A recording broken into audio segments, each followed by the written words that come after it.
Bien, acá hay algunas curvas de fuerza electromotriz versus temperatura, serían las curvas de, las, de los termopares. Vemos que algunos son lineales y algunos son ligeramente no lineales, como este que está acá. Bien, eh, cromo aluminio es esta que está acá. Esta sería la termocupla, fíjense la termocupla acá. Tiene un comportamiento bastante lineal y de hecho es una de las, como les dije, una de las más utilizadas junto con la J. Hay un problema con las termocuplas que es el problema de la junta fría. Les acabo de explicar que la termocupla o el termopar genera una FEM por el simple hecho de que existen dos metales distintos en contacto, es un principio físico-químico. Entonces, si yo tengo los dos metales que conforman mi termocupla, supongamos hierro y constantán en una termocupla J, bueno, que acá tendría el esquema, ¿no? Estos son los elementos en contacto y acá tengo una FEM. Esa FEM depende de esta temperatura que es la de este cuerpo que está dibujado acá. Yo ahora necesito llegar hasta el controlador, hasta el indicador. Entonces no puedo ir con los cables de la termocupla, con los alambres, hasta el sensor, hasta el controlador, porque son carísimos. Entonces tengo que poner hilos de extensión. Bien, esos hilos de extensión me van a producir un contacto entre dos materiales, entre dos metales de distintas características. Y por lo tanto, dos nuevas FEM, las cuales a su vez ni siquiera van a ser valores de FEM constantes, sino que van a depender de la temperatura del aire al que estén expuestos, de la zona a la que estén expuestos. Entonces, son valores que todo el tiempo van a estar variando con la temperatura, por ejemplo, ambiente. Y por otro lado, después, cuando llegue con esos hilos hasta el controlador, voy a tener que conectarlo a la bornera. La bornera también es metálica y quizás de otros materiales distintos a los de los cables. Y en ese caso vuelvo a generar dos FEM nuevas. Por este motivo es que las termocuplas no pueden utilizar cualquier cable para su extensión, sino que existen cables de extensión para termocuplas que son materiales calibrados, que se conocen exactamente las FEM que producen en sus empalmes, inclusive los empalmes del controlador, y a su vez se eligen estas dos, los materiales de este cable y este cable se eligen para que estas FEM se cancelen. Estas, que son las que no puedo cancelar, se las elimina introduciendo un sensor de temperatura justo atrás de la bornera.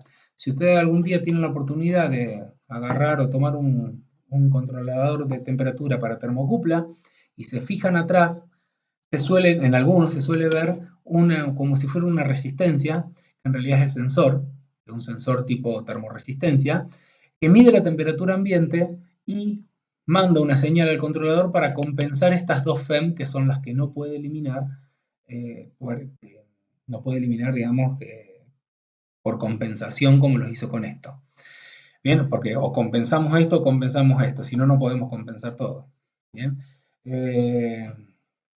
Bueno, eso existe una tabla para distintos materiales, o sea, los materiales que hay que elegir para cada termocupla. Cada termocupla tiene un color que lo identifica. Ahí les muestro una imagen, cables para distintas termocuplas. Acá están las normas, digamos, por norma. Vamos a eliminar esto. Acá vemos para tipo K, fíjense el cable habitualmente es de color amarillo, nosotros siempre lo tenemos en amarillo, norma ISA, pero si nos vamos a la norma alemana el cable podría ser verde, y si vamos a la francesa podría ser violeta, o sea, cada norma tiene, cada región tiene su código. Igual la ISA es una ANSI, es de la más utilizada. Fíjense, la J para un ANSI ISA debería ser negra, sin embargo les aseguro que cuando ustedes compran en Argentina una termocupla J, se la mandan con el mismo cable amarillo de la K, no porque, a ver, el cable probablemente esté bien, el material de que está hecho, pero el cable, el forro del cable son el mismo, del mismo color. No tienen la precaución de cambiárselo. Quizás si trabajan con empresas certificadas, nosotros generalmente compramos a proveedores locales que quizás no tienen toda la certificación, y también son más baratos, pero si uno compra a empresas certificadas quizás se los manden más con los colores que correspondan. Bien, los termopares, las termocuplas como nosotros habitualmente las llamamos, pueden estar configuradas, armadas de distinta manera. Lo más común es que nosotros conozcamos y hayamos visto este tipo de vaina en donde no vemos la juntura, digamos, la unión de los dos elementos que toman la temperatura, ¿no? Los dos alambrecitos. Los alambrecitos suelen ser finitos como un cabello, justamente porque como son caros, tienen que ser muy finitos. Además, si los hacemos demasiado gruesos, también le metemos mucho retardo en la medición, porque digamos, si la masa del sensor es muy grande, su velocidad de respuesta, ya lo vimos hace un rato, es más lenta. Entonces, bueno, conviene que sea lo más chiquito posible, no solo por costo, sino por velocidad de respuesta. Esta vaina generalmente es de acero inoxidable, dependiendo las condiciones en las que vayamos a medir. Y adentro está rellena de un material que, si lo van a ver, es de color blanco, suele ser un óxido de magnesio, que es aislante eléctrico, pero conductor del calor.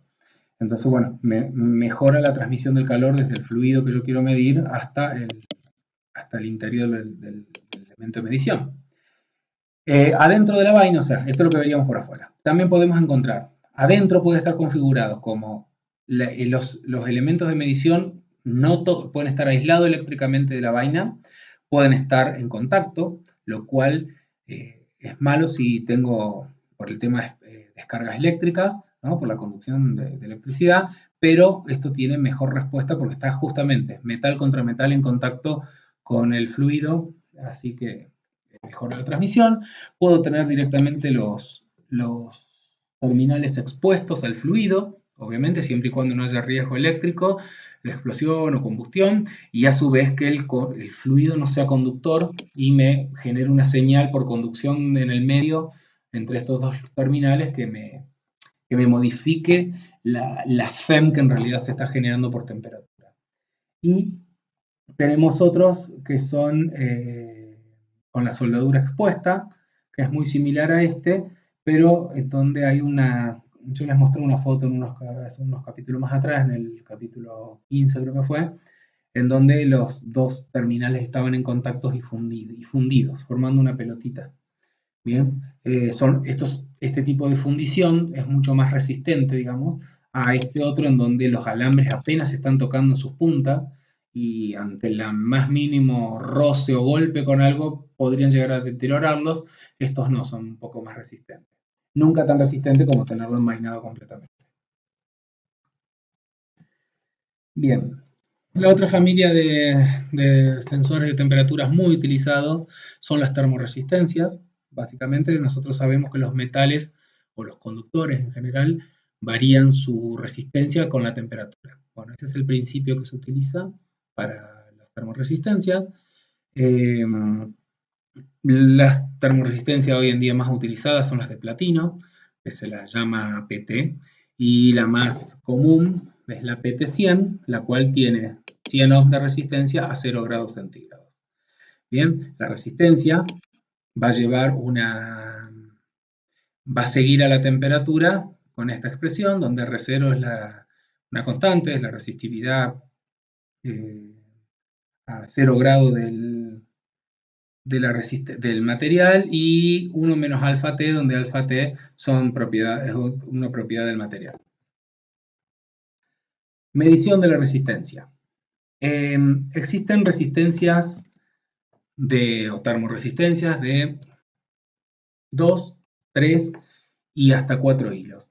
Tienen sus ventajas unas sobre otras. La de 4 hilos tiene ventajas en cuanto al error que permite manejar. Y bueno, lo importante de esto es elegir la termoresistencia según el controlador al cual lo vamos a conectar, porque una de 2 no puede conectarse en uno de 3, ni así uno de 4 en uno de